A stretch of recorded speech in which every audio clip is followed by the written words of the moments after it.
Hello everyone, welcome back.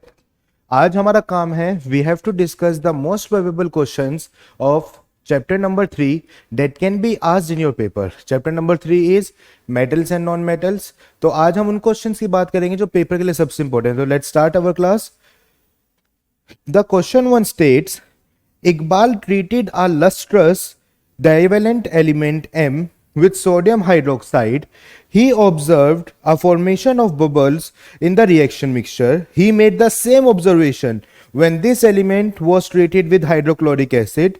Suggest how can he identify the produced gas and write the chemical reaction for both. तो देखिए question क्या कह रहा है, that Iqbal treated a lustrous divalent element M with sodium hydroxide. Clear? He observed the formation of bubbles. Bubbles formation, एक metal हमेशा याद रखेंगे, whenever a metal react with a base there is formation of salt plus hydrogen gas is released. तो पहली बात पता चल गई, जो गैस है मेरी अननोन वो कौन सी है, hydrogen. Next is he made the same observation when this element was treated with HCl. Okay. Suggest how can he identify the produced gas. अब पहली बात तो H2 को कैसे आइडेंटिफाई करेंगे, H2 को आइडेंटिफाई करना बहुत सिंपल है, it burns with pop sound. कैसी साउंड आती है इसमें, it burns with pop sound. Always remember H2 burns with pop sound. तो हमारे पास ये काम तो हो गया। अब रिएक्शन लिखते हैं, मेटल डाइवेलेंट है M प्लस NaOH, तो it will form M2 NaO2 plus H2. This is the reaction, the metal will form M2 NaO2 plus H2. This is the reaction. The metal react with base to form salt and hydrogen gas is released. Another is it is treated with HCl.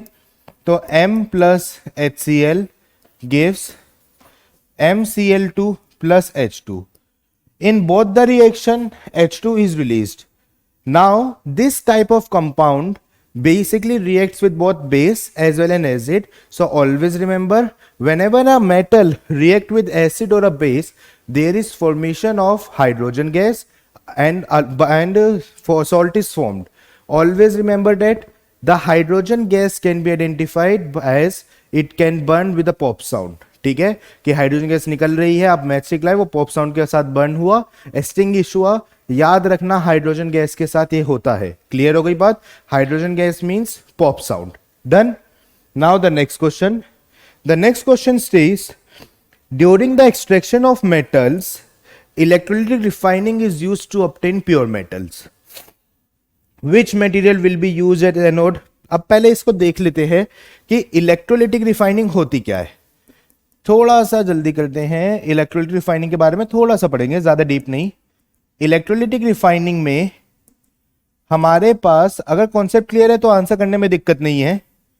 एक container है, हम यहां पे cathode use करते हैं, N anode, this is cathode, this is anode. Clear हो गई है बात।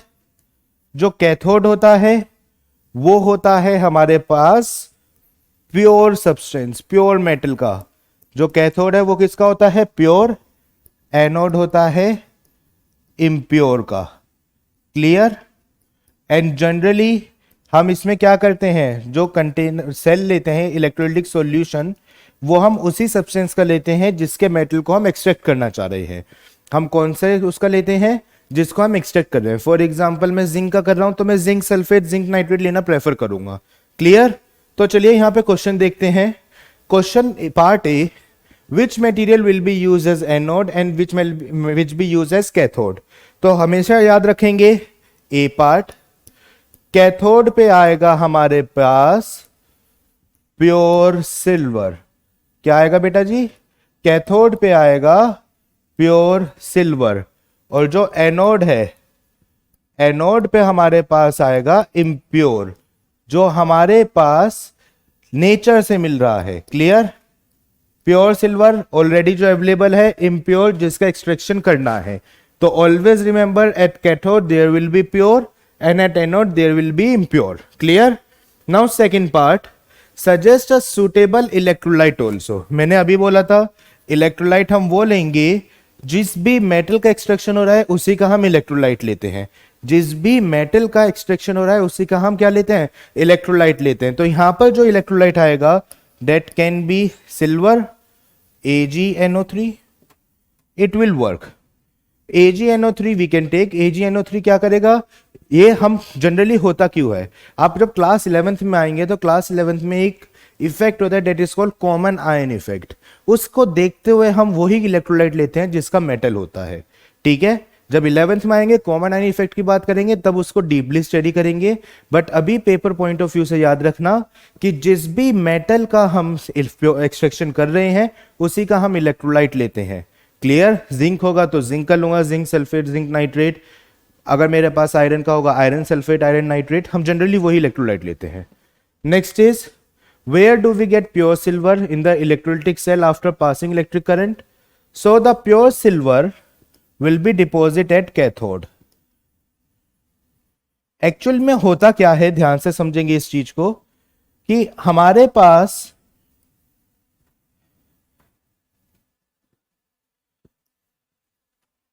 सेल के अंदर ये एक कैथोड है, ये एनोड है। जैसे ही मैं इलेक्ट्रिसिटी पास करूंगा तो जो मेरे प्योर सिल्वर के पार्टिकल्स हैं वो इस तरफ मूव करेंगे टूवर्ड्स कैथोड।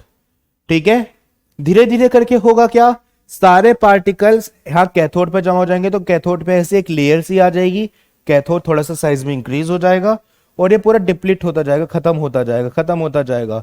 ठीक है, और जितनी भी इंप्योरिटी है वो नीचे इकट्ठी हो जाती है, that is called anode mud. इसका भी पूछा जाता है पेपर में कि एनोड मड कहां पे इकट्ठा होता है। एनोड मड होता क्या है?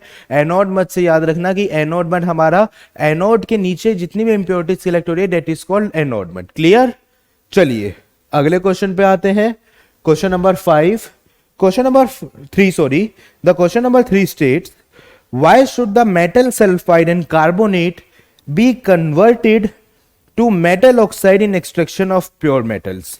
अब यहां पर देखिए क्वेश्चन अच्छा है। ये क्वेश्चन कहता है कि why should we convert. Basically हमारे पास जो मेटल होता है जो मॉडरेट रिएक्टिव है, हम यहां पे लिख देते हैं moderate reactive. Moderate reactive metal हमारे पास या तो सल्फाइड की फॉर्म में होता है या फिर वो कार्बोनेट की फॉर्म में होता है।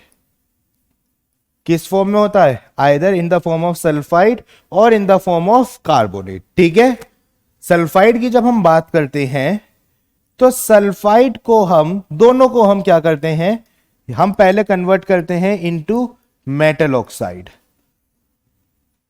रीजन ही उससे पूछा है कि why we convert metal carbonate and metal sulphide into metal oxide. अब कन्वर्जन क्यों किया वो बाद में देखते हैं, पहले ये देख लेते हैं प्रोसेस का नाम क्या होता है। अगर आप सल्फाइड को कन्वर्ट कर रहे हैं into oxide, so always remember the process name is roasting. The process name is roasting. और अगर आप बेटा याद रखना कार्बोनेट को अगर आप ऑक्साइड में कर रहे हैं the process name is calcination. Paper point of view से इंपॉर्टेंट है कि रोस्टिंग एंड कैल्सिनेशन होता क्या है। रोस्टिंग होता है heating a metal sulphide in presence of oxygen, calcination होता है in absence of oxygen, limited supply में करते हैं। क्लियर हो गई बात? अब हम कर ही क्यों रहे हैं उसको ध्यान से समझेंगे। Basically metal carbonate and metal sulphide से प्योर मेटल एक्सट्रैक्ट करना इज डिफिकल्ट। प्योर मेटल को एक्सट्रैक्ट करना क्या होता है? डिफिकल्ट होता है। जब हम उसे कन्वर्ट कर देते हैं इनटू मेटल ऑक्साइड, तो मेटल ऑक्साइड से फिर हम क्या करते हैं, हम रिडक्शन करते हैं और रिडक्शन करने की वजह से हमारे पास प्योर मेटल ऑब्टेन हो जाता है। अगर आपके पास मेटल सल्फाइड है, आप मेटल सल्फाइड को डायरेक्टली कन्वर्ट नहीं कर पाएंगे into pure metal, it will be difficult. Similarly for metal carbonate. But अगर आपके पास प्योर मेटल है, वो सॉरी प्योर मेटल ऑक्साइड है, तो मेटल ऑक्साइड को आप रिडक्शन कर सकते हैं। It can be done simply by heating और by using a reducing agent such as carbon, carbon black, coke. Clear? चलिए आगे बढ़ते हैं अगले क्वेश्चन पे। The next question states generally when metals are treated with mineral acids, hydrogen gas is liberated, but when metal like Mn and Mg are treated, water is liberated. Why? ये अच्छा question है, paper में हमने पढ़ा भी था कि metal plus acid gives salt plus hydrogen. Starting का क्वेश्चन हमारा यही था कि metal plus acid give salt plus hydrogen. But always remember, अगर मान लो मेरे पास मेटल है यहां पर Mg, अब होता क्या है इसमें दो एक्सेप्शन है। पहले एक्सेप्शन की बात करते हैं, एक्सेप्शन 1। अगर मेरा कोई भी मेटल रिएक्ट कर रहा है HNO3 के साथ, तो there will be formation of acid plus water. But exception 2, अगर मेटल में भी Mg या Mn में से कोई है तो HNO3 के साथ रिएक्ट करके it will form acid plus H2। तो दोनों एक्सेप्शन की बात कर लेते हैं हम एक एक करके। देखो होता क्या है, जो हमारे पास HNO3 है, it is a strong oxidizing agent. HNO3 क्या है? स्ट्रॉन्ग ऑक्सीडाइजिंग एजेंट होता है। क्लियर हो गई बात? It is a strong oxidizing agent. ठीक, तो वो क्या करता है, जब मेटल के साथ रिएक्ट करता है तो जो H2 बनता है वो उसको ऑक्सीडाइज कर देता है, अपने आप को रिड्यूस कर लेगा। HNO3 itself will get reduced to NO2, NO, but वो जो हाइड्रोजन प्रोड्यूस हो रहा है उसको क्या करेगा, वो उसको ऑक्सीडाइज करके वाटर लिबरेट करवा देगा। क्लियर हो गई बात? H2 को वो क्या करेगा, H2 को ऑक्सीडाइज्ड करके वो वाटर लिबरेट करवा देगा। But when I am talking about the reaction with Mg and Mn, वो पॉसिबल नहीं हो पाता है जब हमारा जो मेटल Mg या Mn है, क्योंकि वो उसका भी एक्सेप्शन है।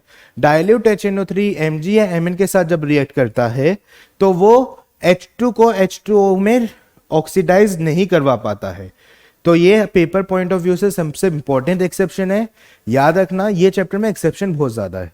तो ये एक्सेप्शन क्या है कि अगर आपके पास मेटल है और HNO3 है तो हमेशा सॉल्ट प्लस वाटर बनेगा, नॉट हाइड्रोजन, क्योंकि वो क्या करेगा, H2 को ऑक्सीडाइज कर देगा इनटू H2 और अपने आप को इटसेल्फ रिड्यूस कर लेगा।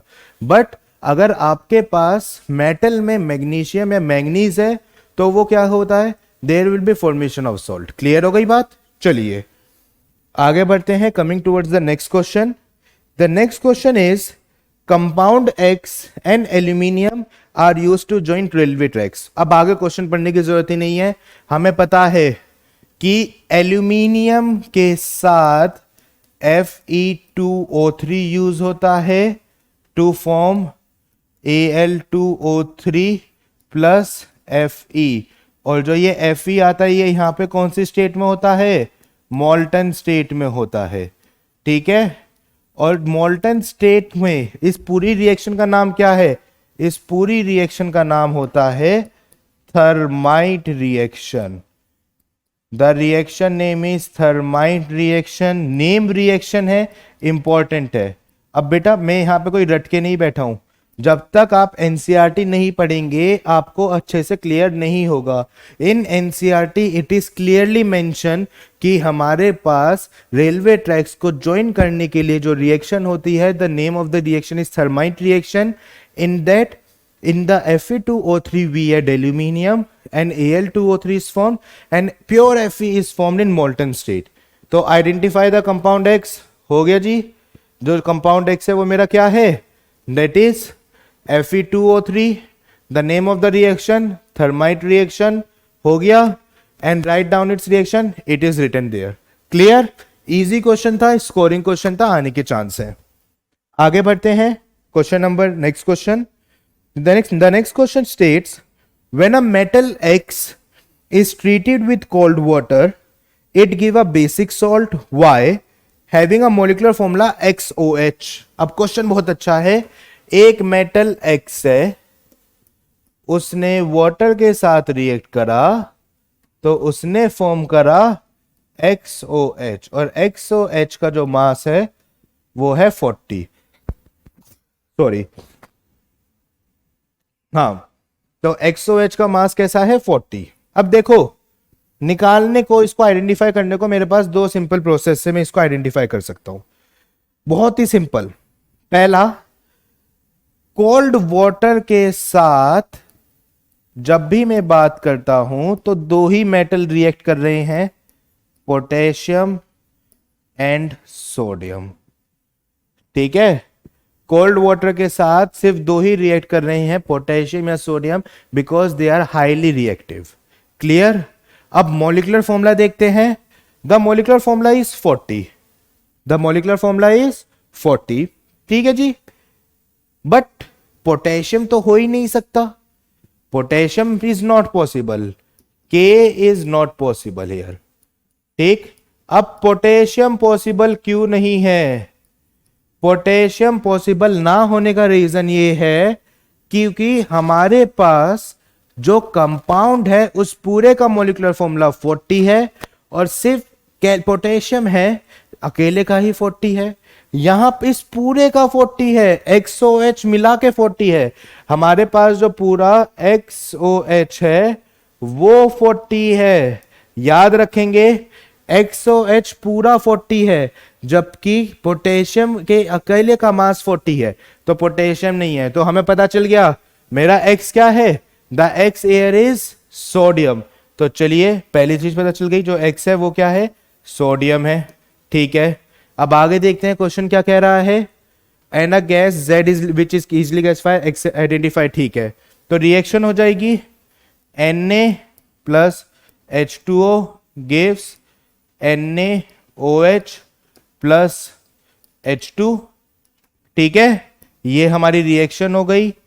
एलिमेंट X हो गया Na, Y हो गया H2, an element is treated with cold water, it gives इतना, एंड लिबरेटेड गैस Z। तो हमारे पास जो Z है वो हो गई है H2। क्लियर हो गई बात? Z क्या है, H2। एक मिनट, यहाँ क्वेश्चन में कुछ चेंज है, मैंने पूरा ढंग से नहीं किया। When a metal X is treated with cold water, it give a basic salt Y with the molecular mass। अरे ये जो मेरा Y था, ये जो Y है ये है मेरा NaOH, ये तो रहा, हाँ Y क्या है NaOH, तो X है Na, Y है NaOH और Z है H2। समझ में आ गई बात? सिंपल क्वेश्चन था, ज्यादा कुछ खास नहीं था इसमें। चलिए अगले क्वेश्चन की तरफ बढ़ते हैं। The next question is, a non metal X exist in two different forms Y and Z। हमारे पास एक नॉन मेटल है जो दो फॉर्म में एग्जिस्ट कर रहा है। One is Y, second is Z। Y is the hardest natural substance, आग बंद करके, डायमंड। कुछ नहीं सोचना, सीधा सीधा diamond. And Z is a good conductor. लो जी, ये क्या हुआ, ग्रेफाइट। ये क्या हुआ बेटा जी, ग्रेफाइट। तो मेरा नॉन मेटल कौन सा हुआ, जो ये नॉन मेटल है X, वो कौन सा हो जाएगा, डेट इज कार्बन। क्योंकि हमारे पास कार्बन का जो कंपाउंड होता है ग्रेफाइट, ये इलेक्ट्रिसिटी कंडक्ट करता है, इट कंडक्ट इलेक्ट्रिसिटी, क्योंकि इसके पास एक फ्री इलेक्ट्रॉन होता है, फ्री इलेक्ट्रॉन इज अवेलेबल, जिसकी वजह से वो इलेक्ट्रिसिटी कंडक्ट करता है। और दूसरा एलोट्रोप फॉर्म होता है डायमंड, जो हार्डेस्ट क्यों होता है? Due to its rigid 3D स्ट्रक्चर। जो मेरा डायमंड होता है वो हार्डेस्ट क्यों होता है? Due to its rigid 3D स्ट्रक्चर। क्लियर हो गई ये बात? क्वेश्चन सब कुछ क्लियर था? चलिए, इजी था। अगले क्वेश्चन पे बढ़ते हैं। The next question is the following reaction takes place when the aluminium powder is heated with MnO2। Reaction है MnO2 plus Al, Mn plus 2Al2O3 plus heat. ठीक है। Is aluminium getting reduced? बहुत ही बच्चों वाला क्वेश्चन है। ये रहा एल्यूमिनियम हमारे पास, ये है एल्यूमिनियम। एल्यूमिनियम क्या बन रहा है? Al2O3। क्या एल्यूमिनियम Al2O3 में जा रहा है तो रिड्यूस हो रहा है? एल्यूमिनियम से क्या हो रहा है? वो एल्यूमिनियम से कन्वर्ट हो रहा है। सॉरी बेटा, एल्यूमिनियम से वो कन्वर्ट हो रहा है Al2O3 में, तो वो रिड्यूस नहीं हो रहा, वो क्या हो रहा है? That is oxidized. समझ में आई बात? Next is MnO2 getting oxidized? अब देखो, MnO2 है, वो कन्वर्ट हो रहा है Mn में, तो वो क्या हो रहा है? रिड्यूस। तो दोनों का आंसर नो है कि no, aluminium is not getting reduce and no, MnO2 is not getting oxidize. Clear हो गई बात? बहुत ही सिंपल था। चैप्टर नंबर 1 का बेसिस पर हम इसका जस्टिफाई कर सकते हैं answer. The next question is what are the constituent of solder alloy? जो एलॉय होते हैं दे आर कॉम्बिनेशन ऑफ 2 और मोर मेटल। क्लियर? तो हमारे पास यहां पर जो सोल्डर है, सोल्डर किसका एलॉय होता है? सोल्डर जो होता है वो एलॉय होता है of tin and lead. Tin and lead का होता है, रिमेंबर, इंपॉर्टेंट है। ठीक है। And which property of solder make it suitable for welding electrical wires? अब अच्छा क्वेश्चन आ गया है कि which property of solder is used for making electrical wire? Because it has a low melting point. इसका मेल्टिंग पॉइंट कैसा होता है? इसका मेल्टिंग पॉइंट होता है low. It has a low melting point. याद रखेंगे, जो एलॉय होते हैं उनकी प्रॉपर्टी डिफरेंट होती है from the metals that they are made from. जरूरी नहीं है कि सोल्डर प्रॉपर्टी दिखाएगा ऑफ कौन सा था हमारा, किससे मिलकर बना था? Tin and lead. क्लियर हो गई बात? चलिए अब अगले क्वेश्चन की बात करते हैं। द नेक्स्ट क्वेश्चन इज लंबा सा है। ये क्या कह रहा है? A metal A which is use in thermite process. Metal A है जो थर्माइट प्रोसेस में यूज हो रहा है। Clear? When heated with oxygen give a oxide B। अब मेटल कौन सा थर्माइट में यूज हो रहा था? Reactant side aluminium. आयरन मत लिख देना, आयरन प्रोडक्ट साइड था, एल्यूमिनियम था। ठीक है जी। चलो, which is amphoteric in nature? Identify A and B. चलिए, ये क्वेश्चन तो बहुत इजी है। We have to identify A and B, तो आइडेंटिफाई कर लिया है हमने पहले ही। जो हमारा ए था वो था एल्यूमिनियम, और जो बी है वो है Al2O3 एल्यूमिनियम ऑक्साइड। इसका नेचर होता है एम्फोटेरिक इन नेचर। अब एम्फोटेरिक का मतलब क्या होता है? एम्फोटेरिक इन नेचर वो होता है जो एसिडिक बिहेवियर भी शो कर रहा है और साथ में बेसिक बिहेवियर भी शो कर रहा है। तो होगा क्या? Al2O3 plus HCl when react with acid they act as a base. There is formation of salt AlCl3 plus water is formed. When it is reacted with the base Al2O3 plus H2O, again formation of salt is there, NaAlO2 plus H2O. In both the reaction you can see the Al2O3 first react with HCl to form salt and water. Now Al2O3 here is acting as a base. It is acting as a base. While in another reaction Al2O3 plus NaOH, while reacting with NaOH acting as a acid. So Al2O3 show both the nature acidic as well as basic nature depending on the type of reaction, whether you are reacting it with an acid or a base. That's why it is called amphoteric in nature. Similarly, there is another oxide which is amphoteric in nature, that is zinc oxide. Clear? चलिए आगे बढ़ते हैं. The next question is, a metal that exists at a room temperature is obtained by heating its sulfide in presence of air. अब देखो इस question में पहले ही answer पता चल चुका है हमें. Metal that exist as liquid, कौन सा मेटल है जो लिक्विड की तरह काम करता है? Which metal exist as liquid, काम नहीं करता, सॉरी. कौन सा मेटल ऐसा जो लिक्विड की तरह का एग्जिस्ट करता है? सबको पता है कौन सा है? Mercury. That is mercury.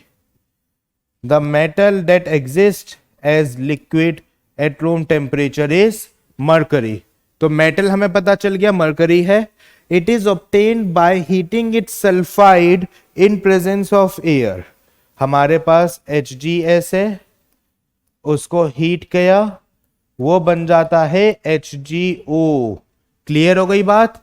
HgO को हम दोबारा हीट करते हैं. यहां पर देखेंगे सबसे पहले क्या हुआ, जब हमने HgS को हीट करा ऑक्सीजन के साथ तो HgO और SO2 बना. ये मेटल सल्फाइड था, ये बना metal oxide, and then again this metal oxide is heated. तो हीट करने पर होगा क्या? हीट करने पर ये अपने आप को फॉर्म कर लेगा to form Hg+O2. Pure Hg अलग हो जाएगा, ऑक्सीजन अलग निकल जाएगी. Always remember it is difficult to extract metal from its sulphide और कार्बोनेट.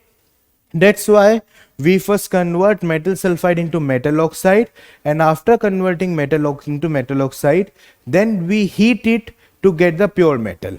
Clear? चलिए, easy question था, scoring था.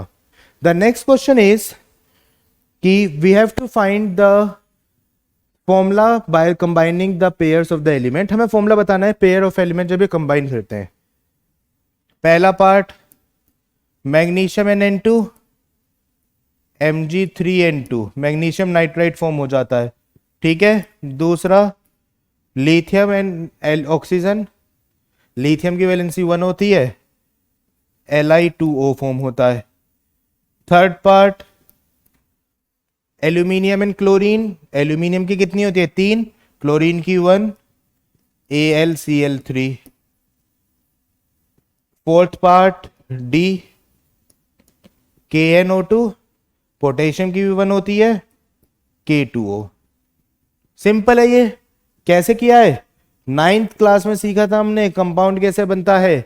9th क्लास में सीखा था कि how to make a compound. आपके पास अलग अलग आप वैलेंसी करते थे, क्रिस्कोस करते थे. जैसे एल्यूमिनियम और क्लोरीन की बात करता हूं मैं यहां. देखो साहब, जिसको नहीं आता है देख लो एक बार. एल्यूमिनियम की 3, क्लोरीन की 1, cross multiply, it is AlCl3. Paper point of view से सबसे इंपॉर्टेंट. क्लियर हो गई है बात? चलिए, इजी क्वेश्चन था ये, आ सकता है इसलिए डिस्कस कर लिया है पूरा. What happens when ZnCO3 is heated with the without oxygen and a mixture of Cu2O and Cu2S is heated. तो चलिए सबसे पहले हम बात करते हैं ZnCO3. Part number A, ZnCO3 को हमने हीट किया इन एब्सेंस ऑफ ऑक्सीजन. तो जो प्रोसेस नेम है डेट इज कैल्सिनेशन. जो प्रोसेस नेम है वो कौन सा हो गया? कैल्सिनेशन. ठीक है. ZnCO3 को जब हीट करेंगे तो it will form ZnO+CO2. Clear? Calcination में याद रखेंगे we heat in the absence of oxygen. B part, a mixture of Cu2O plus Cu2S is heated. तो हीट करने पर यह बन जाएगा Cu+SO2. ये प्योर कॉपर मिल जाता है, कॉपर की एक्सट्रैक्शन है ये. Cu2O को Cu2S के साथ हीट करो, प्योर कॉपर अलग हो जाएगा. ऑलवेज रिमेंबर कि आपके पास जो रिएक्शन आनी है वो एनसीईआरटी बेस्ड ही आनी है। जितनी भी रिएक्शन आएंगी वो कौन सी आएंगी, एनसीईआरटी बेस्ड आएंगी। यहां पर Cu2O Cu2S के साथ हीट हो रहा है, हीट होने पर वो प्योर कॉपर बना देता है। Clear, this is the extraction of copper. Simple question था, पेपर में आएगा। बेटा याद रखेंगे जो रिएक्शन है, रिएक्शन सिर्फ और सिर्फ एनसीईआरटी की ही आनी है। आप उसके अलावा इंटेक्स क्वेश्चन करिए, बैक एक्सरसाइज करिए, पर अगर आप और इधर उधर जाएंगे तो पहले आप एनसीईआरटी अच्छे से करिए, फिर इधर उधर जाना। एनसीईआरटी अच्छे से नहीं, एनसीईआरटी की रिएक्शन अच्छे से लर्न नहीं है तो आपके लिए दिक्कत वाली बात है। एनसीईआरटी की रिएक्शन जरूर लर्न करना। The next question is a non metal A is an important constituent of our food and form two oxide B and C. Oxide B is toxic. In contrast, C causes global warming. Identify A, B and C. To which group periodic table does A belong? सबसे simple,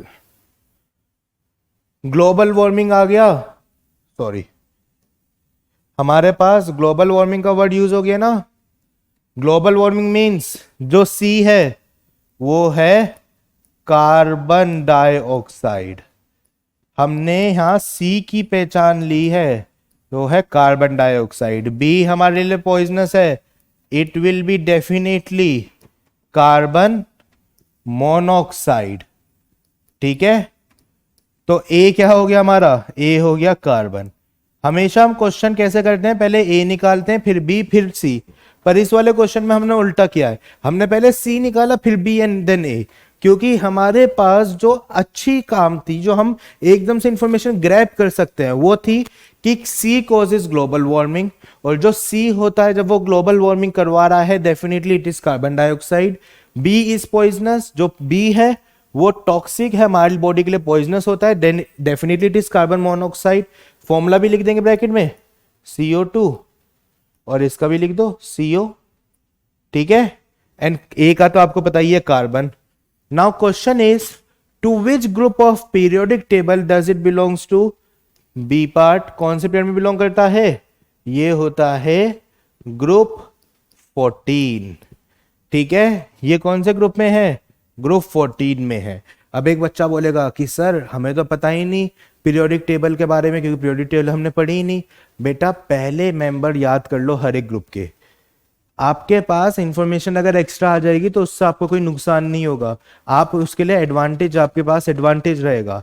paper में कभी भी आप ये नहीं सोचेंगे कि हमारे पास इसी चैप्टर के ओरिएंटेड आंसर हम लिखेंगे। केमिस्ट्री में अगर आपने दूसरे चैप्टर का कॉन्सेप्ट यूज करके लिखा है, कॉन्सेप्ट सही होना चाहिए। अगर मैं बात कर रहा हूं ऑक्सीडाइज एंड रिड्यूस की, तो मैं मान लो मेरा भी जैसे यहाँ पे क्वेश्चन आया था एल्यूमिनियम ऑक्साइड हो रहा है या फिर MnO2 रिड्यूस हो रहा है, नहीं हो रहा, बात यहां पर किसकी हो रही थी, बात हो रही है कॉन्सेप्ट की। बेटा हमेशा याद रखेंगे जो हमारा कॉन्सेप्ट है वो स्ट्रॉन्ग होना चाहिए। अब जैसे इस चैप्टर में आ गया तो बच्चा क्या बोलेगा, अरे सर ये तो इस चैप्टर का ही नहीं है, तो चैप्टर 1 का है। अरे नहीं, आपको कॉन्सेप्ट पकड़ने हैं, चाहे आप फिर चैप्टर 1 का यूज करें, 2 का यूज करिए, 3 का यूज करिए। सिमिलरली आपको हर एक ग्रुप के मेंबर, पहले मेंबर याद होने चाहिए, ग्रुप 1, ग्रुप 2, फिर 3 से लेके 13 12 हमारे सिलेबस में नहीं है, क्योंकि उनकी हम स्टडी 12th में करते हैं, 11th में भी नहीं करते, सीधे 12th में करते हैं, तो उनकी हम बात ही नहीं कर रहे। देन उसके बाद हम बात करते हैं ग्रुप 13, 14, 15, 16, 17, 18, ईजी है, उससे काम हो जाएगा। क्लियर, चलिए आगे बात करते हैं। Give two example of metal that are good conductor and poor conductor. ठीक है जी, हमसे पूछा गया है गुड कंडक्टर के बारे में भी कि give two example that are good conductor. Similarly we have to find write two example that are poor conductor. हमें दोनों का देखना है, जो गुड कंडक्टर भी हैं और मेरे पुअर कंडक्टर भी हैं। तो याद रखेंगे पुअर कंडक्टर में जो हमारे पास क्या क्वेश्चन है कि give two metal that are good conductor, इसमें तो आप कुछ भी ले लीजिए, पहला ले लो सिल्वर क्योंकि सिल्वर सबसे बेस्ट है, एंड दूसरा ले लो कॉपर। ये जो दो ऐसे हैं जो सबसे अच्छे माने जाते हैं कि copper and silver are the good conductor of electricity. और पुअर की बात करते हैं पुअर में हमारे पास आ गया एक टिन एंड लेड। लीजिए, आपके पास पुअर में क्या आ जाता है, टिन और लेड आ जाता है। क्लियर हो गई बात। तो ऑलवेज रिमेंबर, गुड कंडक्टर कौन से होते हैं, जो इजीली हमारे थ्रू, अपने थ्रू इलेक्ट्रिसिटी पास होने दे। जो हमारे पास आते हैं सिल्वर, सिल्वर सबसे अच्छा कंडक्टर माना जाता है, बट हम सिल्वर की वायर नहीं बना सकते, अरे चोरी हो जाएगी। मेरे घर के मान लो सामने मान लो लगी है सिल्वर की वायर, सबसे पहले जाके मैं तोड़ के लाऊंगा, मैं उखाड़ लूंगा, चोरी हो जाएंगी। सिल्वर एक्सपेंसिव है, इसलिए हम सिल्वर की यूज नहीं करते, we use copper. Clear. And जो पुअर है that is tin and lead. Symbols learn कर लेंगे, आसानी और रहेगी और अच्छे से आप अपने आंसर को एक्सप्रेस कर पाएंगे। Tin and lead, always remember, अगर आप पेपर में सिंबल भी लिख के आ रहे हैं तो भी मार्क्स मिलेंगे। केमिस्ट्री में ऐसा नहीं है कि आपके पास सिंबल लिख दे तो मार्क्स नहीं मिलेंगे, बट वो सिंबल उसी का होना चाहिए। टिन का टी नहीं होता, एस एन होता है, लेड का एल नहीं होता, डेट इज पी बी। ठीक है, चलिए ये थोड़े से हल्के क्वेश्चन थे, आगे बात करते हैं अगले क्वेश्चन के लिए। Name one metal and one non metal that exist in liquid state. हमारे को बताना है एक मेटल और एक नॉन मेटल। अच्छा क्वेश्चन, दोबारा एक्सेप्शन है, क्योंकि देखो इस चैप्टर में एक्सेप्शन वो होता है। मेटल जो लिक्विड स्टेट में एग्जिस्ट करता है सबको पता है, मरकरी। और एक और नॉन मेटल जो लिक्विड स्टेट में एग्जिस्ट करता है, कौन सा नॉन मेटल है जो लिक्विड स्टेट में एग्जिस्ट कर रहा है, that is bromine. Exception learn करिए बेटा। सिमिलरली पूछा था कौन सा नॉन मेटल है जो लस्ट्रस इन नेचर होता है, that is iodine. And next is also name two metals having melting point less than 310 Kelvin। Clear. तो ये है लर्न करने का पूरा, थ्योरेटिकल बेस्ड है। ऐसे दो जिनका मेल्टिंग पॉइंट लेस देन है, मेल्टिंग पॉइंट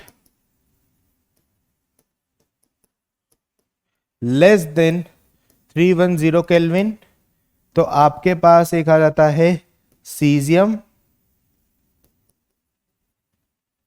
एंड गैलियम। ठीक है, सिंपल एक्सेप्शन था, लर्न करना है। क्लियर हो गई बात। चलिए अगले क्वेश्चन की बात करते हैं। Moving towards the next question. The next question is an element A react with water to form compound B which is used in white washing. Done. Next is the compound B on heating form an oxide C which gives back B on treatment with water. Identify A, B and C.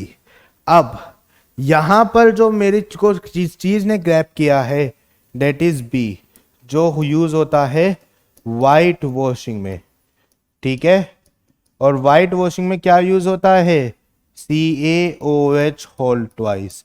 हम white washing में क्या use करते हैं, during white washing we use calcium hydroxide CaOH whole twice. Clear हो गई बात। तो element A कौन सा है, the element A is calcium, the element A is calcium. Clear हो गई बात। एंड हमारे पास जो सी हो गया डेट इज कैल्शियम ऑक्साइड। जो सी है यहां पर कौन सा होगा, it is calcium oxide. Reaction लिख देते हैं। An element A react with water, Ca plus H2O form CaOH whole twice plus H2 gas is liberated. Then in the next step CaOH whole twice. The compound B on heating, इसको जब हम heat करेंगे तो it will form CaO plus H2O and again this CaO plus H2O will combine together to form CaOH whole twice. समझ में आई बात। ये सिंपल सा था। देखो हमारा जब भी इस टाइप का क्वेश्चन आएगा और पेपर में आएगा आइडेंटिफाई ABC, आइडेंटिफाई XYZ, तो पेपर में जब भी इस टाइप का क्वेश्चन आएगा हमेशा हम उस चीज को पकड़ेंगे जो हमें दिख रही है, हमें याद है, या फिर हम उस चीज को पकड़ेंगे जो इसने हमारी अटेंशन खींची है। इस क्वेश्चन में व्हाइट वॉशिंग ने मेरी अटेंशन खींची, इससे पहले वाले क्वेश्चन में जो हमारा ग्लोबल वार्मिंग था उसने मेरी अटेंशन खींची। आपको ये छोटी छोटी बातें पेपर में याद रखनी है, उन्हीं से आपका पूरा क्वेश्चन बनेगा, उसी से आपको सारा कुछ स्कोर करने का मौका मिलेगा। ABC आइडेंटिफाई करोगे, रिएक्शन आइडेंटिफाई करोगे, इनमें एक गलती पूरा क्वेश्चन गलत, एक गलती छोटी सी और ये पूरा क्वेश्चन गलत। तो इन क्वेश्चन को बड़े ध्यान से करना है। क्लियर? चलिए आगे बढ़ते हैं। The next question is an alkali metal give a compound B on reacting with water, the compound B form a soluble compound C with aluminum oxide, identify A, B and C। ठीक है, अब देखो alkali metal A give a compound B molecular mass 40, तो हमारे पास सीधी सी है, जो A है वो कौन सा है? Na। ठीक है, alkali metal give a compound B reacting with water, Na plus H2O, get will form NaOH। तो जो B हुआ वो यहां पर क्या हुआ आपके पास? NaOH, क्योंकि मॉलिक्यूलर मास कितना है? 40 है। The compound B give a soluble compound C on treatment with aluminium oxide, aluminium oxide Al2O3 combined with NaOH to form NaAlO2 plus H2O। ये सारी चीज आपने अभी सारी रिएक्शन ये सारी रिसेंटली पढ़ी। ठीक है, हो क्या रहा है? मैंने उन्हीं रिएक्शन को घुमा फिरा के पूछ रहा हूं, डायरेक्टली ना पूछ के मैं उस चीजों को बस ट्विस्ट कर रहा हूं, क्वेश्चन को ट्विस्ट कर रहे हैं हम यहां पर क्या कर रहे हैं? We are just twisting the question. और क्वेश्चन में हमें ट्विस्ट नहीं होना है, हमें क्वेश्चन ट्विस्ट हो रहा है तो उसे सिंप्लीफाई वे में लाना है। अगर मेरे पास एक धागा ऐसा है ना उलझा हुआ है, तो मेरे को उसे सिंप्लीफाई में लाना है, ये नहीं मैं उसके साथ खुद उलझ जाऊंगा। क्वेश्चन बहुत सिंपल था, जो इस चीज ने यहाँ पे मेरी अटेंशन ग्रैब करी दैट इज मोलिकुलर मास 40। अब मोलिकुलर मास 40 अभी हमने पिछले क्वेश्चन में भी देखा था, कौन सा था? Na का देखते ही फिर हमने पूरा क्वेश्चन सॉल्व कर दिया, सबसे सिंपल। क्लियर? चलो अगले क्वेश्चन पे आते हैं। The next question is give the reaction involve during the extraction of zinc if its ore is obtained by roasting and calcination. Board को दो पार्ट में डिवाइड कर लेते हैं। पहली बात आ जाती है यहां पे रोस्टिंग की। ठीक है, तो रोस्टिंग में होगा क्या? ZnS zinc sulphide plus O2 heat होगा, ZnO बनेगा plus SO2 and this ZnO plus carbon it will form Zn plus CO2। लो जी, हो गया अलग। That is roasting. रोस्टिंग में हम क्या करते हैं? इन एब्सेंस करते हैं। जब बात आती है अब कैल्सिनेशन की, तो कैल्सिनेशन में हम क्या करेंगे? इन कैल्सिनेशन ZnCO3 हीट करा, ZnO प्लस CO2 बना, again this ZnO is treated with carbon, it will form Zn plus CO2। Simple reaction है। क्लियर हो गई बात? रिएक्शन में हमारे पास सारी चीज गिवन थी, वी हैव टू फाइंड कि कैल्सिनेशन से क्या बन रहा था और रोस्टिंग से क्या बन रहा था। दोनों रिएक्शन सिंपल थी। पेपर में दोनों को एक्सप्लेन करके आना कि रोस्टिंग में हमारे पास in the presence of oxygen होता है और उसमें क्या होता है? In the absence of oxygen होता है। और रिएक्शन जरूर मेंशन करके आना, अगर रिएक्शन मेंशन नहीं करोगे तो मार्क्स कट जाएंगे। समझ में आया? चलिए next question is question number 20। A metal M does not liberate hydrogen from acid but react with oxygen to give a black color product। हमारे पास एक मेटल है that does not react with hydrogen, that does not liberate hydrogen। कौन सा metal है? Copper. अब copper plus HCl hydrogen liberate नहीं होता। Reason, copper hydrogen से नीचे आता है रिएक्टिविटी सीरीज में। तो याद रखना कॉपर इज द मेटल जो रिएक्ट नहीं करता because it is low in reactivity series. Reactivity series हमने देखा था ना, रिएक्टिविटी सीरीज में हम देखते हैं कौन किसको डिस्प्लेस करेगा, कौन ज्यादा रिएक्टिव है, कॉपर नीचे है हाइड्रोजन के। तो यहां पर it give a black colour product, Cu plus O2 gives CuO, ये होता है ब्लैक कलर का। Identify A and explain them reaction with oxygen, ये लो हो गया पूरा कहानी। क्लियर हो गई बात? चलिए अगले क्वेश्चन पे आते हैं। Question number 21। An element forms an oxide A2O3 which is acidic in nature. Identify A as metal और नॉन मेटल। बहुत ही अच्छा क्वेश्चन है कि मेरा ए क्या है, मेटल है या नॉन मेटल है। कुछ मेहनत ही नहीं करनी है हमें इसमें। क्यों नहीं करनी है? क्योंकि याद रखेंगे जो मेटल के ऑक्साइड होते हैं that is basic in nature, और जो नॉन मेटल के ऑक्साइड होते हैं that is acidic in nature. तो यहां पर जो हमारा आंसर होगा ये कौन सा होगा? It is a non metal because it is acidic in nature. याद रखना, it is non metal that is acidic in nature. इसमें तो लिखने की जरूरत नहीं है, समझ में आई बात? लिख लो, फिर भी याद करने के लिए तुम लर्न भी कर सकते हो। एसिडिक नेचर किनका होता है? नॉन मेटल का, ठीक है। और बेसिक नेचर किसका होता है? बेसिक नेचर होता है मेटल का, ठीक है जी। चलिए, coming toward the next question, that is the last question of our video. The question is, we kept a solution of CuSO4 in a iron pot, ठीक है। एक आयरन पॉट है, उसमें हमने CuSO4 को डाला है।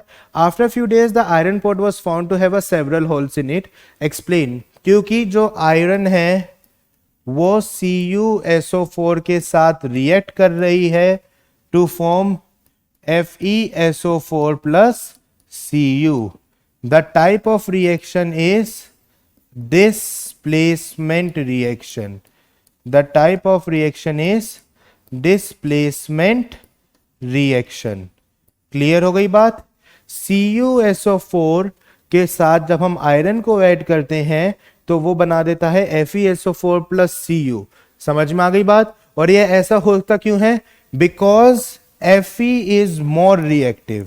It is because Fe is more reactive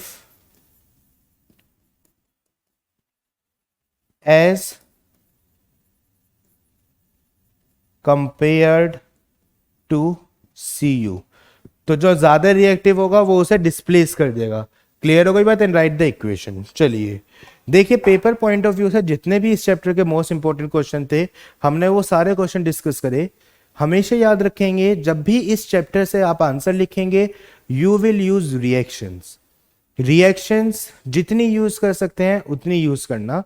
reaction use करेंगे आपके आंसर लिखने के तरीके में और ज्यादा टीचर इंप्रेस होगा। आपको एक्स्ट्रा मार्क्स, एक्स्ट्रा तो नहीं मिलेंगे बट कटेंगे भी नहीं। अगर मार्क्स कटने का आप स्कोप दे रहे हैं, रिएक्शन लिखने से क्या होता है, आप उन्हें मार्क्स कटने का स्कोप नहीं देते। अगर आप रिएक्शन नहीं लिखेंगे, रिएक्शन लिखने के ना लिखने की वजह से मार्क्स कट सकते हैं। लिखने की वजह से कुछ दिक्कत नहीं है बट ना लिखने की वजह से कट सकते हैं। So always right reactions. Clear? हमने चैप्टर नंबर 1 के मोस्ट प्रोबेबल क्वेश्चन डिस्कस करे, 2 के करे, 3 के करे। नेक्स्ट वीक हम पूरा कार्बन का डिस्कस करेंगे and then in the next Sunday we will discuss chapter number 4 carbon compound questions. I hope आप लोग प्रैक्टिस कर रहे हैं जो क्वेश्चंस हम प्रोवाइड कर रहे हैं, और उनकी प्रैक्टिस आप वीडियो देखने से पहले ही कर लें। This video solution is basically for your help कि आपने सही लिखा है नहीं लिखा है, और उसके साथ साथ आप प्रैक्टिस पहले से करके चलेंगे तो आपके लिए ईजी रहेगा। अगर पहले से नहीं करेंगे अभी करेंगे तो आप फिर वो स्ट्रगल नहीं कर पाएंगे, आप बुक को नहीं खोलेंगे। सारी चीज NCERT में गिवन है उसे अच्छे से करना। क्लियर? नेक्स्ट वीक मिलते हैं, उसमें कार्बन डिस्कस करेंगे और उसके बाद फिर हम स्टेप बाय स्टेप MCQ एग्जर्शन उनकी प्रैक्टिस करेंगे। I hope you are preparing well for your exam. All the best. Thank you.